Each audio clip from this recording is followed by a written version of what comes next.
नमस्कार। कभी सोचा है कि कैसे कोई एक चीज सीखना किसी बिल्कुल दूसरी चीज को सीखने में हमारी मदद कर देता है? आज हम उसी अदृश्य पुल, उस इनविजिबल ब्रिज के बारे में बात करेंगे जो हमारे ज्ञान को एक जगह से दूसरी जगह ले जाता है। ये एक बहुत ही दिलचस्प सवाल है ना? कभी-कभी जो हम पहले से जानते हैं वो हमारे लिए एक सुपर पावर की तरह काम करता है, पर कभी-कभी वही ज्ञान हमारे रास्ते की सबसे बड़ी दीवार भी बन जाता है। जानते हैं, इस पूरी प्रक्रिया का एक खास नाम है। इसे कहते हैं ट्रांसफर ऑफ लर्निंग या अधिगम का स्थानांतरण। ये बस ये समझने का एक तरीका है कि हमारा दिमाग कैसे सीखे हुए ज्ञान को एक नए काम के लिए एक नई सिचुएशन में दोबारा इस्तेमाल करता है।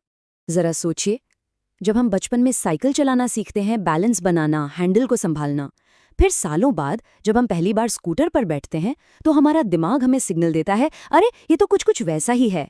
बैलेंस और डायरेक्शन का वही पुराना सीखा हुआ सिद्धांत यहाँ भी काम आ जाता है। तो ज्ञान का ये जो पुल है ना, ये हमेशा एक ही तरह से काम नहीं करता। कभी ये हमें तेजी से आगे बढ़ाता है, कभी हमें रोकता है, और कभी-कभी तो ये पुल होता ही नहीं है।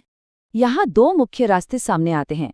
एक है पॉजिटिव ट्रांसफर, जहाँ हमारा पुराना ज्ञान एक अच्छे दोस्त की तरह काम करता है। जैसे अगर हमें हिंदी की व्याकरण और शब्द अच्छे से आते हैं तो संस्कृत सीखने की राह काफी आसान हो जाती है। वहीं दूसरी तरफ है नेगेटिव ट्रांसफर, जहाँ हमारी पुरानी आदतें नई चीजें सीखने में रुकावट डालती हैं। जैसे अगर हमने किसी शब्द का गलत उच्चारण सीख लिया है तो बाद में उससे सही करना बहुत मुश्किल हो जाता है। लेकिन तब क्या होता है जब दो स्किल्स के बीच कोई कनेक्शन ही ना हो? इसे कहते हैं जीरो ट्रांसफर। मतलब दो स्किल्स के बीच कोई पुल मौजूद ही नहीं है। जैसे कोई तैराकी में चैंपियन हो सकता है, लेकिन ये स्किल उसे मैथ्स के सवाल हल करने में जरा भी मदद नहीं करेगी। और ये मामला और भी मज़ेदार हो जाता है। ज्ञान का ये जो फ्लो है ये कई डायरेक्शंस में हो सकता है। ये वर्टिकल हो सकता है, यानी नीचे से ऊपर, जैसे जोड़ घटाना सीखना गुणा भाग सीखने की नींव रखता है। ये हॉरिजॉन्टल भी हो सकता है, यानी एक ही लेवल पर, जैसे मैथ्स में सीखी गई problem solving skills science project में काम आ सकती हैं। या फिर ये टू वे भी हो सकता है, जैसे एक हाथ से लिखने की प्रैक्टिस दूसरे हाथ से लिखने की कोशिश में भी मदद करती है। तो अब सवाल ये उठता है कि इस ट्रांसफर के पीछे की साइंस क्या है? ये सब होता कैसे है? अच्छा, साइकोलॉजिस्ट ने इसे समझाने के लिए कुछ बहुत ही कमाल की थ्योरीज दी हैं।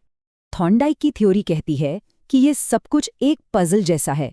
मतलब अगर दो कामों में बहुत सारी बातें एक जैसी हैं, या यूं कहें कि कॉमन एलिमेंट्स हैं, तो एक को सीखना दूसरे को आसान बना देगा। जितनी ज्यादा समानता उतना ज्यादा ट्रांसफर। इसका सबसे अच्छा उदाहरण है कीबोर्ड पर टाइपिंग। जब हम एक कीबोर्ड पर टाइप करना सीख जाते हैं तो हमारी उंगलियों को पता होता है कि कौन सा अक्षर कहाँ है।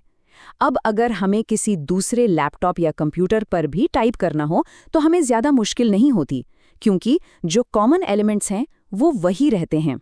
फिर आती है जड़ की थियरी, जो चीज़ों को एक अलग ही नज़रिए से देखती है। ये सिर्फ एक जैसे एलिमेंट्स के बारे में नहीं है, बल्कि ये किसी बड़े नियम या सिद्धांत को समझने और फिर उसे अलग अलग सिचुएशन में लागू करने के बारे में है। इसे ऐसे समझिए कि आपने स्कूल में गुरुत्वाकर्षण का नियम सीखा। अब ये सिर्फ एक किताबी फैक्ट नहीं है, ये एक सिद्धांत है। आप इसी एक सिद्धांत का इस्तेमाल ये समझने के लिए कर सकते हैं कि गेंद नीचे क्यों गिरती है, या फिर सैटेलाइट्स ऑर्बिट में कैसे घूमते हैं। मतलब आपने एक जनरल रूल को कई अलग अलग स्थितियों में ट्रांसफर कर लिया। कुछ भी नया सीखना एक सफ़र की तरह होता है, और ये कोई सीधी सपाट सड़क नहीं है। इसमें धीमी शुरुआत होती है, फिर रफ्तार पकड़ती है, और कभी-कभी एक ठहराव भी आता है।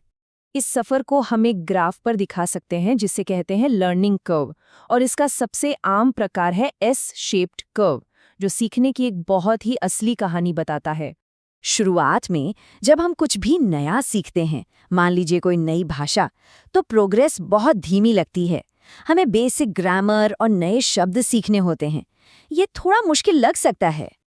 और फिर अचानक से दिमाग में बत्ती जलती है, चीजें समझ आने लगती हैं, नियम जुड़ने लगते हैं, और हम छोटे छोटे वाक्य बनाने लगते हैं। इस स्टेज में हमारी सीखने की स्पीड बहुत तेज हो जाती है और कॉन्फिडेंस भी बढ़ जाता है। लेकिन जैसे जैसे हम मास्टरी के करीब पहुंचते हैं, प्रोग्रेस की रफ्तार फिर से धीमी हो जाती है। अब हम छोटी छोटी गलतियों को सुधारने और अपनी स्किल को और भी बेहतर और भी परफेक्ट बनाने पर काम कर रहे होते हैं। और फिर आता है वो फ्रस्ट्रेटिंग पल। हम मेहनत कर रहे हैं, प्रैक्टिस कर रहे हैं, लेकिन ऐसा लगता है कि हम 1 इंच भी आगे नहीं बढ़ रहे हैं, जैसे किसी एक जगह पर आकर अटक गए हों। इसी को कहते हैं लर्निंग प्लेटो या सीखने का पठार। अब सवाल ये है कि हम इस पठार पर पहुंचते क्यों हैं?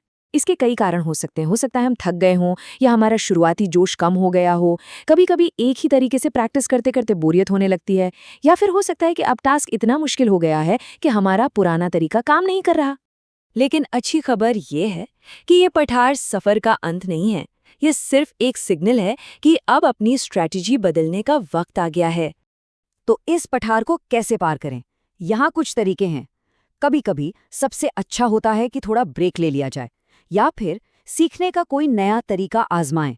अगर भाषा सीख रहे हैं तो किताबों को छोड़कर उस भाषा में कोई फिल्म देखिए, अपनी प्रेरणा का कोई नया सोर्स ढूंढिए, या फिर उस बड़ी चुनौती को छोटे-छोटे आसान हिस्सों में तोड़ लीजिए। तो अगली बार जब सीखने के सफर में ऐसा महसूस हो कि आप कहीं अटक गए हैं, तो निराश मत होइए। इसे एक मौके की तरह देखिए, एक नया रास्ता, एक नया नजरिया और शायद एक नया पुल बनाने का मौका। इस जानकारी के साथ अब हम अपने सीखने के तरीके को और बेहतर बना सकते हैं। जरा सोचिए, अगली कौन सी चीज है जिसे आप सीखेंगे, और कैसे आप अपने पुराने ज्ञान का वो अदृश्य पुल वहां तक पहुंचाएंगे।